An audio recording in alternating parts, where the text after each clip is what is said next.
புதுசா ஒரு தத்துவம் உனக்காக நான் கண்டுபிடிச்சிருக்கேன் கீதோ.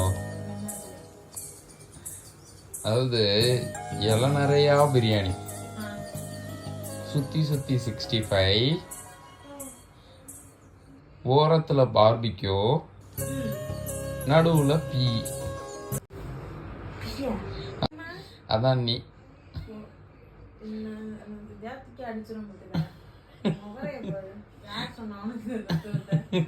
இல்ல நீ பண்றதெல்லாம் பார்த்தா அப்படித்தான் இருக்கு. அதுதான் நான் என்ன சொல்றேன்னா, நீ த்ரூ அவுட்டா உன் லவ் வந்து கொண்டு வந்து பிரியாணி மாதிரி ஒரு லவ், ஒரு 65 மாதிரி ஒரு லவ், ஒரு பார்பிக்யூ மாதிரி ஒரு லவ் பண்ற, ஓகேவா? ஆனா அப்பப்போ பீ மாதிரி நடந்துக்கிறிய. நீ நடக்குன்னுக்கிறிய, எப்ப நடக்கல? இப்ப என்ன பண்ற? இதுதான் பீ. இதுக்கு பேர் தான் பீ. பாத்தியா?